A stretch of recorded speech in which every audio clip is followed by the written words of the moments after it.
Marine Corps. Robert Kelly was killed in 2010 in Afghanistan. He was 29 years old. Trump was meant on this visit to join his Chief of Staff, John Kelly, in paying respect to his son's grave and to comfort the families of other fallen service members. But according to sources with knowledge of this visit, Trump, while standing at Robert Kelly's grave, turned directly to his father, John Kelly, and said, quote, "I don't get it. What was in it for them?" You got lucky, buddy. Kelly's confirmation of Trump's heinous, ugly, disrespectful past comment comes as the ex-president just recently accused the country's top military official of treason, a crime he said was punishable by death. This is where we start the hour with some of our favorite reporters and friends. Retired four-star general and MSNBC military analyst Barry McAfee's here. Also joining us, New York Times Washington correspondent Mike Schmidt, who writes about John Kelly extensively in his book, Donald Trump versus the United States. Joining me at the table, the founder of the Iraq and Afghanistan Veterans of America and host of the Independent American podcast, All Right House is here. And General McAfee, the stories have been told before, and the pain that drips off the quotes was apparent when I read them the first time. But to have John Kelly, someone who seemed to have a tortured relationship between the intersection of duty and covering up the heinous nature of Donald Trump's character, to see him come sort of full circle on that and reveal himself as a first-hand witness to Donald Trump's disdain for wounded veterans and those who died serving our country is perhaps the most shocking thing about the Trump story. Yeah, we got to remember John Kelly, a career Marine, a enlisted Marine, made sergeant, son of the Corps, another son of the Marine Corps right now, Marines I've ever met. He took that job in Trump's White House only at the urging of Secretary Mattis, who said, "We've got to get somebody over there to try and get the White House under control." He tried to stay loyal to Trump. Trump is a cruel, ignorant, unpatriotic person. And I think he probably failed in that. It's fear of his loyalty and expectation. Still shocking and should be taken into account by the American people. Mike Schmidt, you've written extensively about John Kelly. Just what your thoughts about him confirming to CNN and attributing these stories to things that he saw with his own eyes again. I think that one of the great struggles of John Kelly has been how does he deal with what he saw and what he sees as his duty as a former general to stay out of politics. And he, as General McAfee was pointing out, is not someone you have seen or heard a lot from. He's someone that sort of went away. He didn't write a book. He didn't give, big network interviews. He's someone that has sort of gone on with his life and, basically been teaching leadership classes across the country and moving into retirement.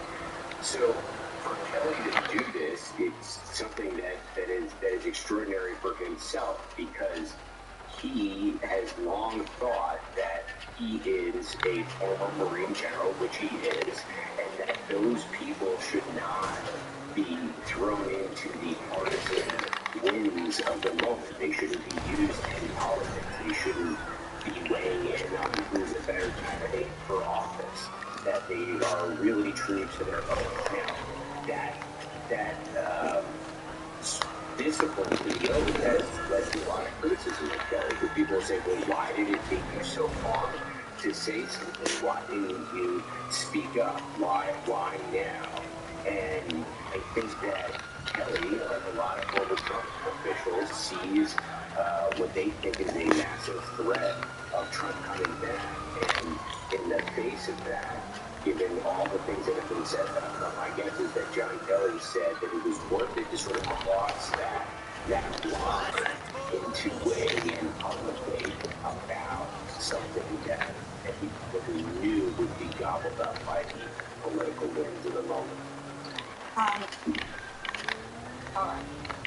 right. I'm not sure if you can be elected president as a convicted felon. I don't know the answer. I am positive this cannot be elected president of the United States. That everyone who decides to vote knows of your disdain for those who serve. I think that's right. And I think that's very important because Trump's behavior is disgusting, it's dishonorable. This is who he is. We know he has no integrity. We know he has no honor. The question now, like in many situations in America, is what do we do? What's the strategy? We got to move past emotion and figure out how do we stop this guy as a national security threat.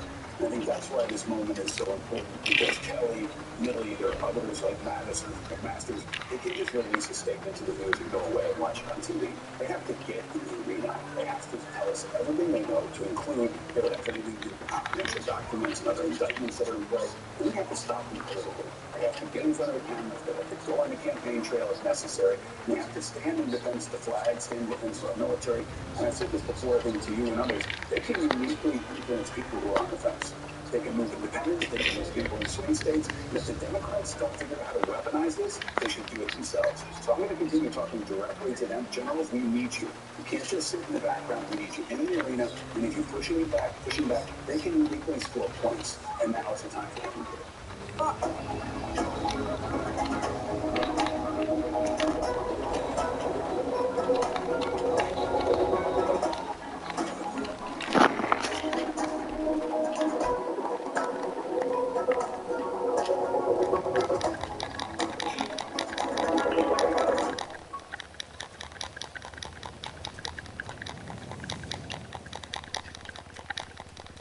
A dramatic day in court today after a judge takes action on an issue that has loomed over the entire country since the ex-president first descended those escalators at Trump Tower 8 long years ago.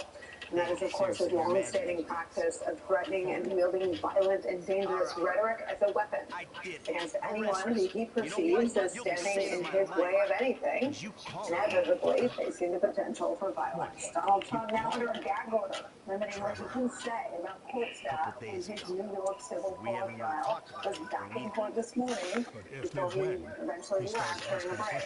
NBC News reports this. Speaking outside the courtroom before the trial started, Trump again decried it as a political hit job against him as he repeated his ongoing attacks against New York Attorney General Letitia James, whom he accused of trying to interfere with his chances of another presidential term. In fact, Trump returned to the cameras multiple times, railing against James and the prosecutors who have been criminally within their 91. Right next to the bottle of Scarface Aqua Red Rush. He also attacked President Biden, ran for the illegal consent, once again from NBC News. Hours after the trial wrapped up yesterday, Trump aired his grievances in a post on his chief social platform, saying the trial is unfair, and again suggesting it was an attempt to interfere with his presidential campaign. Attorney General James addressed Trump's attacks on her in a brief statement a few hours ago.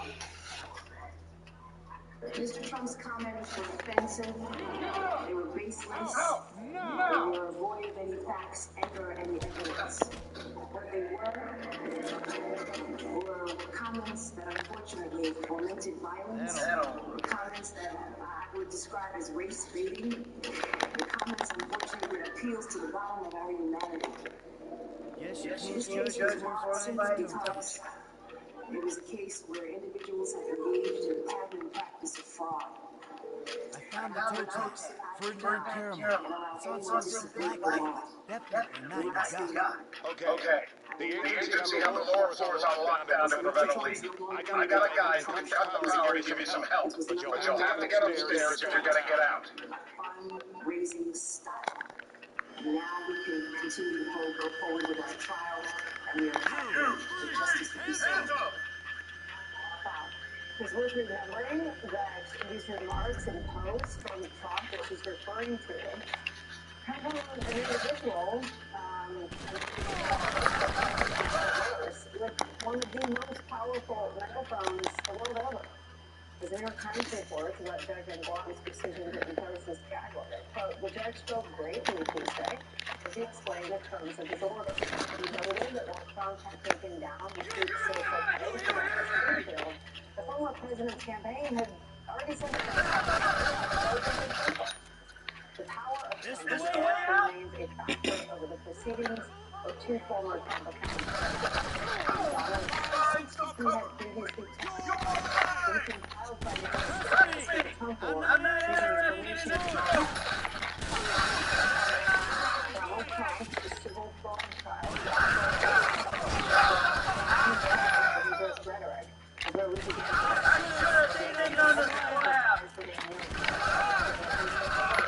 is back with us. Also joining us, MSNBC news analyst Andrew Weitzman, a former top official with the Justice Department, and former FBI counterintelligence agent Pete Buck is back as well. Andrew Weitzman, I want to start with you. And I know that in the political arena, Trump's lies have a cumulative positive effect politically because he lied so many times that his supporters believe that there was some fraud with him. In a legal capacity, raise money. It's like an abandonment when he tries to argue with he's making the centerpiece of political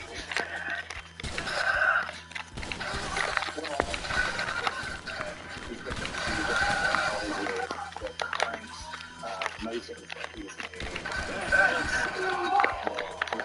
He is seeking more time. And what the government has said is a transparent effort to the trial dates put off March date in the D.C. federal case and a May date in the Florida federal case. I don't think it is going to play well when people see that he has ample time to engage in other activities other than preparing for trial. Judge made it quite clear that whatever his extracurricular activities are, meaning whether he wants to run for office or not, there is a criminal case, and that is going to go forward the way it would for anyone else. Her analogy was to a sports hero who says, but I've got games to play. She said that's, all good and well, but we're going forward with a criminal trial which takes precedence over anything that you choose to do or choose not to do.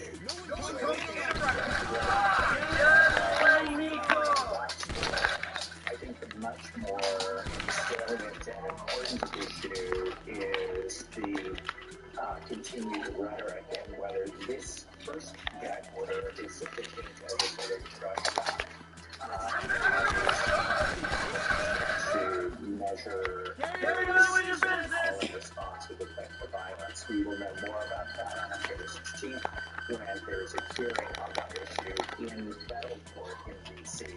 But I think that's the key, for me, I think that's the key thing in terms of understanding whether judges will impose further restrictions other than was the very narrow restriction that was imposed yesterday in a civil case. This argument that the judge is making that even though you took down the incendiary post, you also smeared malign the word was our staff in an email sent to your millions and millions and millions of supporters.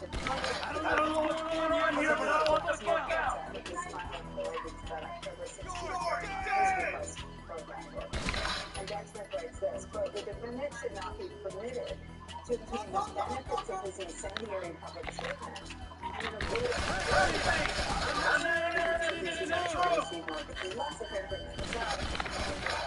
Likewise, no other criminal defendant would be permitted to issue public statements insinuating that a known witness in his case should be executed. This defendant should not be either. I mean, I think what I'm trying to wrap my brain around is are his patterns and practices of lying, smearing, intimidating, threatening, bullying, but have all of their parallels in efforts to prosecute Mexican drug cartels, efforts to prosecute mob figures here in this country. It's really running into with these judges and with these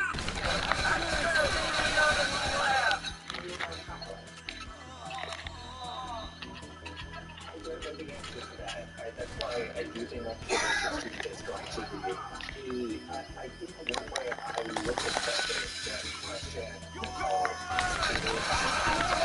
yesterday, the judge's reaction when the attack was on the judge's own staff.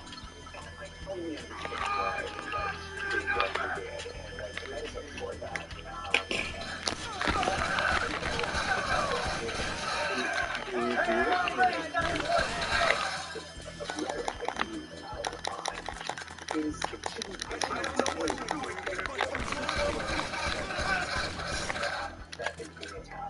That is true for the jurors, the witnesses, the prosecutors, the judge, and all of their family members and staff.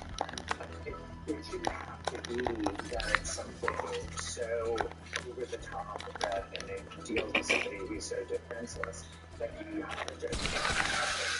And obviously you want to take action before it's too late. That goes to your point that once it's out there, it is very, very hard to take back. The call and response is already in effect.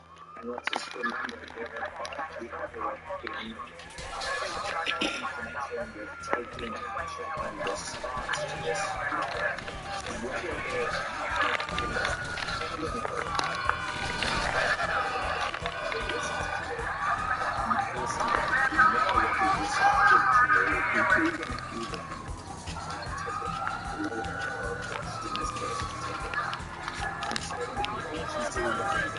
DC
Quick, meet me at the oil barrels just outside town. We're all right.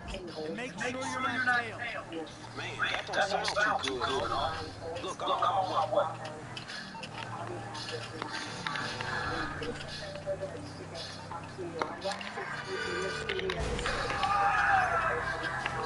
Hey, the hell was that?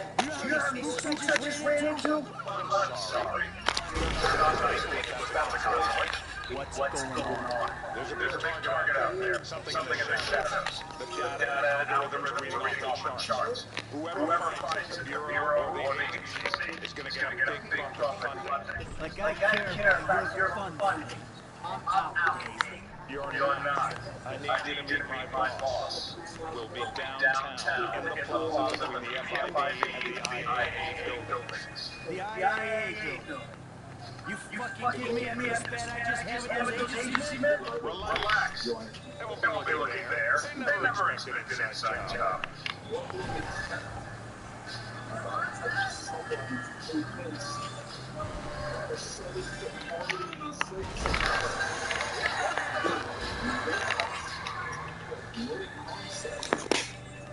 Hey,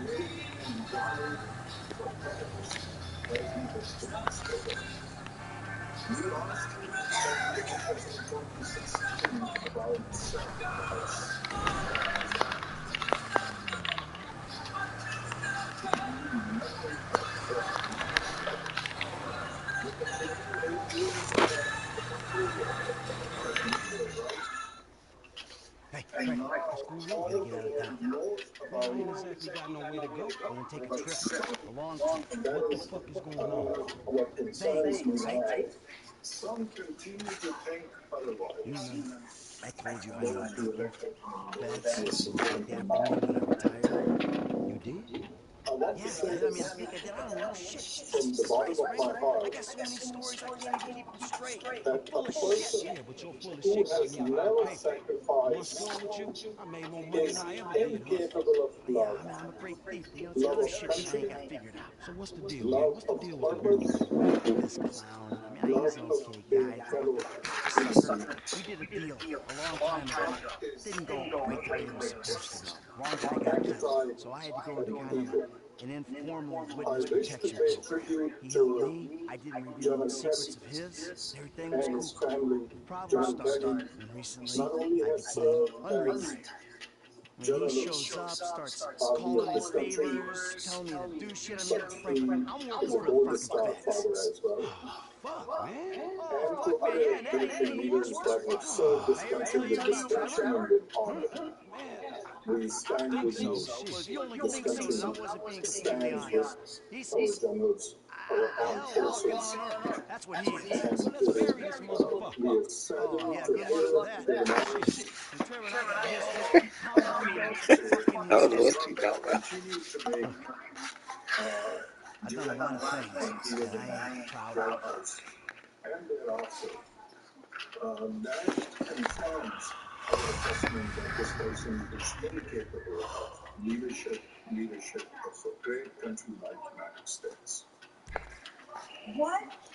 There is a difficult dynamic where those of us who have never served do not have the right to ask more of those who have. But your family made the ultimate sacrifice. And what is your wish for people like Chairman Milley and like John Kelly, who know firsthand that what you said was true, what you were attacked for saying was true? What is your hope that they do to make sure that all Americans understand Trump's fundamental lack of fitness to be the commander-in-chief? Well, it has already been said that the time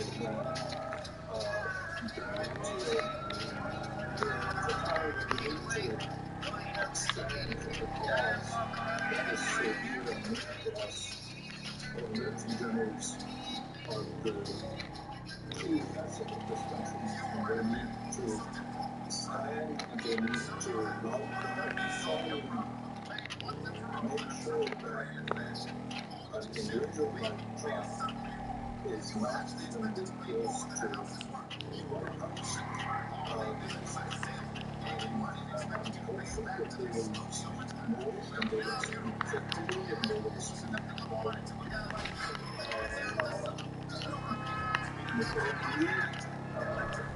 we know our true breath in terms of Trump's violence and ritual in office.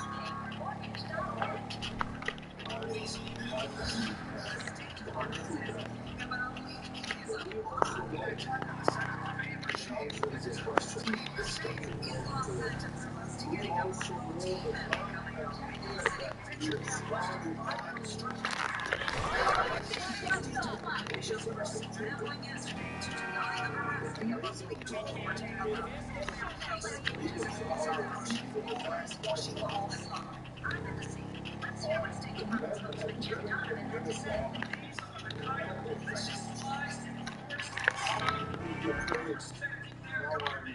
speaking of the generals,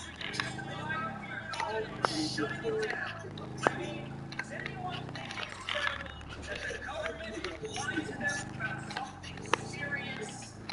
That our sons and daughters in uniform and our veterans and their families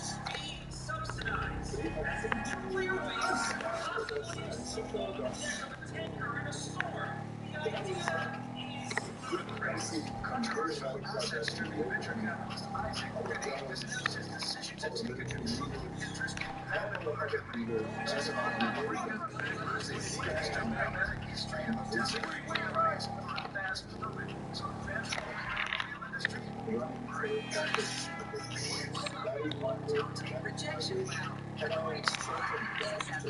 Washing auditions at Bank Arena. That's exactly what happened. Relatives of one aspiring singer most of the show was shaking up the scene. The paparazzi's agent was no return. Los Santos has everything parties, and celebrities in various stages of their life. It's a national hit in Paris. I spoke to a woman this past the city's nobody. Football teams, and we don't.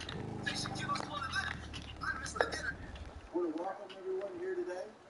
Without objection, the chair may declare recess at any time. The first order of business is to welcome the return of a member to the committee. We want to welcome Mr. Khalid. What's up, man? Sit down and face forward. You don't have a lot of time. I know you need money. Did Michael tell you about Life Invader? Oh shit, y'all did that? Look forward. We're two strangers having a friendly chat. And don't pretend that you like Jane Norris. Oh, man, I don't know, homie. I mean, yeah, the dude outsourced to work the child slave. Then stole and sold everybody's private information. And even ripped his own friends' ideas off and walked around like a messiah while doing it, but... man, I don't think the nigga deserved to have his fucking head blowed off on TV. Oh, well, aren't you just a moral majority? You know, that's why the world is the way it is today, when a paid thug gets all namby-pamby and someone asks you for a paid deal for a good cause. In all of American history, a House caucus deposed their own speaker. A group of hardline members of the Republican majority, led by Florida Congressman Matt Gaetz, forced a vote to vacate the Speaker's office, ousting Kevin McCarthy. Now, I'll admit, it is not super clear why Gaetz and his allies thought the move was a lot of Minnesota's vulnerabilities ignored and downright furious, and it sparked a resurgence of a consistent theme in this political world. Whenever the Republican Party or its leader acts in a particularly egregious, norm-shattering fashion, conservative politicians and conservative media, even many members of the mainstream media, rush to find some reason to blame Democrats. We've seen it over and over. After Donald Trump won the Republican primary in 2016, it was Democrats who got the votes. Liberals who screamed Mitt Romney, who had previously accepted helping to inoculate Trump with clearly different. People still make this argument to this day. During the first Trump impeachment, Republicans tried to blame then Speaker Nancy Pelosi for their failure to convict the president. Now, there are political calculations of how this all lines up. It was Nancy Pelosi who was at fault for the way they put the worst of all time. But conservatives and commentators seem to look to find any reason to identify Democrats as the root cause of it. It is almost comical. And so, just like clockwork, we are hearing all sorts of folks blaming liberals for Kevin McCarthy's ouster as Speaker, even McCarthy himself. 1990, the political decision Democrats just removed the Republican Speaker. Democrats basically turned on Republicans and ousted Kevin McCarthy. Every one of the Democrats voted against McCarthy. That's what you get for trusting Democrats. The Democrats who voted to oust Kevin McCarthy, they could have done something about it. They could have thrown him away for it. I think a lot of these Democrats on the Republican caucus need to be asked, why did you make this decision? Why didn't you step in? Why didn't you cut a deal with McCarthy? They're all in town saying, well, I'm going to work with the other side. Yesterday was the chance, and they failed badly. I think there was an opportunity for folks to put the country above the insanity. I think it, left a lot of people with a bad taste in their mouth. Oh, you have a bad taste in your mouth? Because the Democrats didn't do what you wanted? Is that right, Mike Lawler? Running in a +10 Biden district in the state of New York? We have even seen the interim Republican Speaker, Patrick McHenry of North Carolina, last season, banging that gavel very hard, very angrily, exacting a little petty revenge against the Democrats for their betrayal He ordered Speaker Emerita Nancy Pelosi and former Democratic leader Steny Hoyer to vacate their what's called hideaway offices, these small offices, in the Capitol itself, in what Pelosi described as a sharp departure from tradition. You know, Pelosi wasn't even present for the vote to remove McCarthy. She didn't vote against it.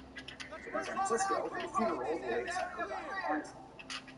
So yet today, all the Democrats who were present in the House faced a tactical question about what to do in this nearly unprecedented situation. Remember, it's been more than a century since the last time a House caucus had to decide on how to vote on vacating the Speaker. The only reason that we had this vote was because the rules package negotiated by Gates and the holdouts and Kevin McCarthy.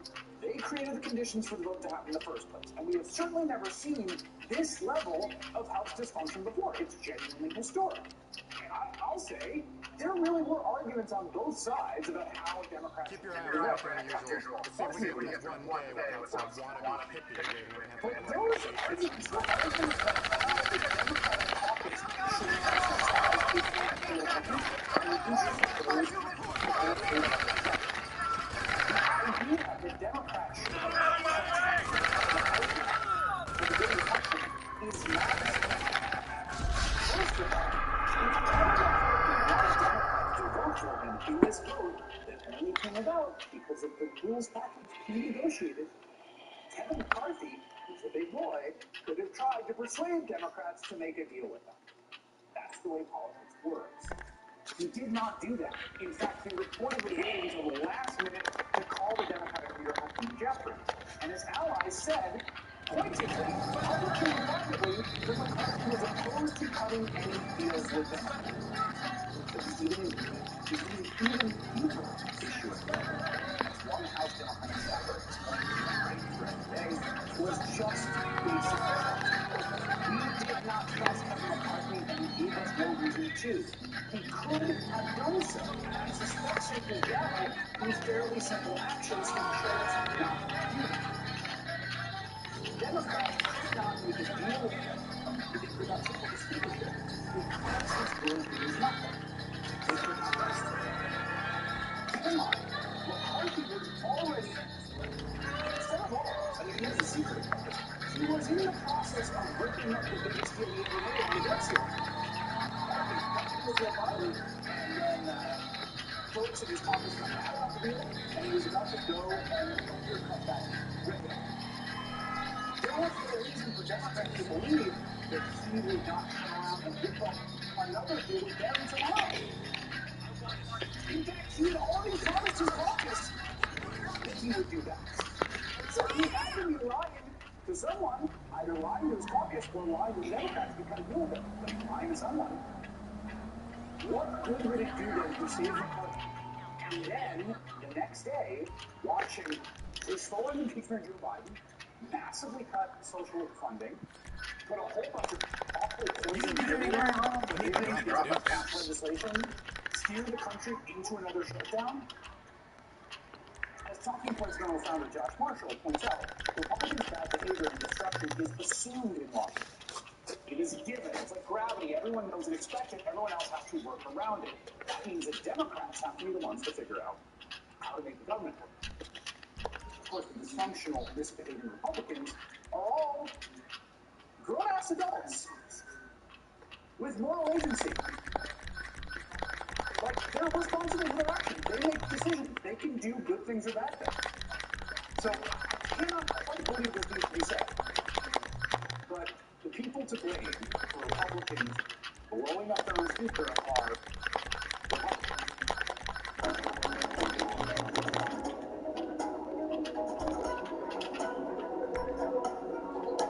That's good for killing gophers.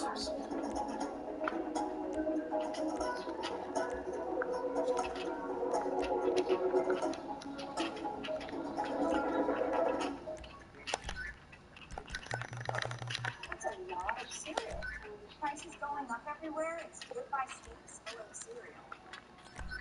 This is First Carol, and your family can still have steaks for the week. Follow me.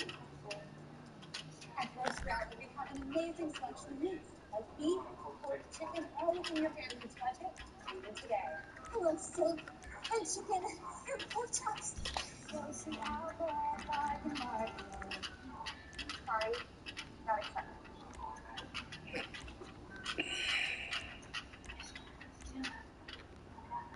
Tonight, the battle to become the next House Speaker after Kevin McCarthy is ousted in a historic vote. The House paralyzed a day after McCarthy was removed in a vote forced by his fellow Republicans. The first challengers announcing their bids to succeed him. Can any of them get the votes they need in the deeply divided party? And some of the GOP floated another name, Donald Trump. What he said about the possibility before walking out of his New York fraud trial. Also tonight, the largest healthcare strike in U.S. history. More than 75,000 Kaiser Permanente workers walking off the job. How it could affect your medical care.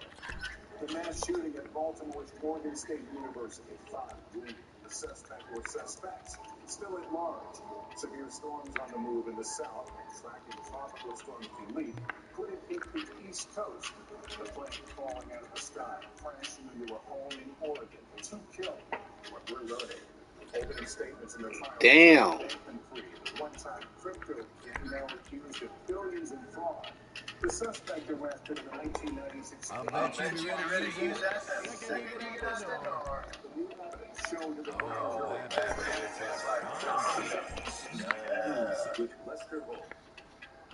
Good evening and welcome. If you've been wondering who would want to become Speaker of the House after Kevin McCarthy was unceremoniously shoved aside yesterday with a push from members of his own party, the answer has been two Republicans officially stepping forward today saying they will compete for the Speaker's gavel, setting off the spring altogether. 4-day votes from the most working Republican caucus is likely to ensure a majority. Uncertainty over the next Speaker rendering leaders paralyzed tonight at business. Weeks to end the government shutdown, those are constant distant devices. A vote on the successor to McCarthy at least a week away. And there are concerns tonight over real-world impact if the process goes longer than that. Starts now. Tonight, the Republicans stranded from office leaders with the House now at a standstill with the view on the outside. President Elizabeth Warren House will return to work leader already jumping into the race. Vote number 2 Republican speaks the least. The world's third favorite Democrat, conservative firebrand Jim Jordan. Former President Trump posted, why is it that Republicans are always fighting for themselves? Why aren't they fighting for back-left Democrats? That's more than just feelings. The job here. I'll do whatever it is to help, but my focus, my total focus is being president. Until there's a speaker, critical work is put to length, including another potential shutdown showdown just 44 days away. And tonight, President Biden concerned about funding for Ukraine. Speaker of ABC's Peter Alexander. But I know there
House Republicans will gather Tuesday for an internal competition for the job, but the earliest that we'd see a vote on the House floor would be Wednesday, and only that happens after there is a candidate who secured enough votes to become the next Speaker of the House. Let me bring in senior Washington correspondent Hallie Jackson now. Hallie, even when a new speaker is chosen, we're still going to see this divide between the majority of Republicans and this small group of holdouts.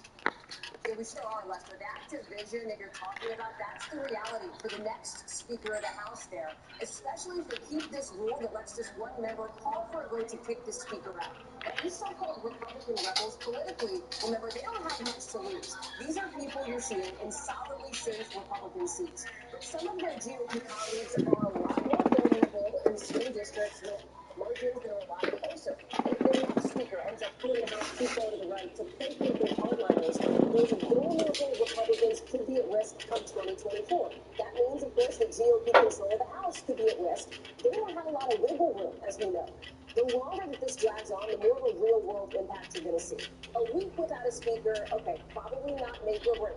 You talk 3 weeks, 4 weeks without a speaker, it is a different story, especially when you think about that government shutdown deadline. It's now just 40-plus days away. Talk about uncertainty, that could speak to markets, which is something else to look at. The bottom line tonight, a lot of questions and very few answers. That's a lot of moving parts. All right, Hallie, thanks. Let's turn to what may be the biggest healthcare strike in history after their contract expired. Tens of thousands of Kaiser Permanente workers walking off the job for 3 days, demanding better pay, more staff. It's time for Stella. Walking the picket line from Virginia to California, Colorado to the Pacific Northwest, pharmacists, optometrists, vocational nurses, X-ray and lab technicians demanding more pay and more staff. 75,000 Kaiser Permanente employees are the biggest program strike in history. The union says many of Kaiser's 13 million patients often wait months to see a doctor. The wait time for the ER has skyrocketed. People are waiting 6 to 8 hours just before they can get sleep. Man, you get what you give out, Mr. Raleigh. Doctors and RNs are not on strike. Kaiser's ERs and hospitals remain open. Though staff delays some elective procedures. Californians depend on staff from Sun Kingdom. It's supposed to have 2 replacements used tomorrow to relieve cognitive infections and severe pain. Now it's been postponed until December.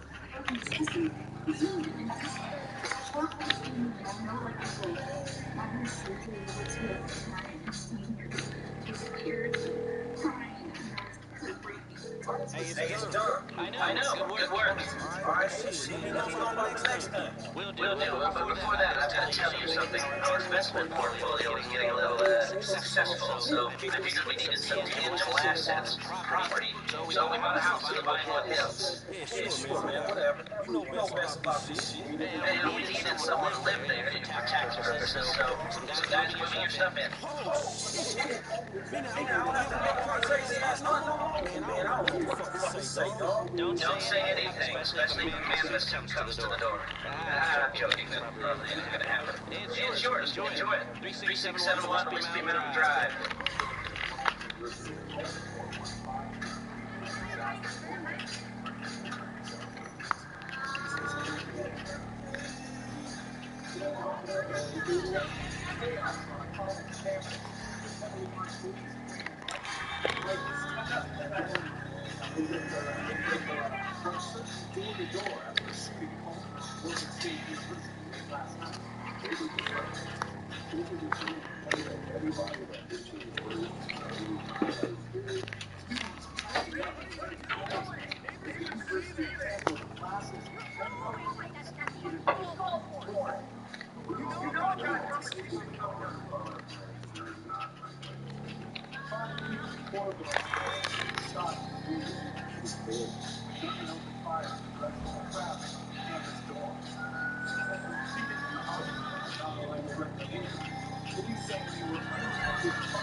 Multiple windows shattered.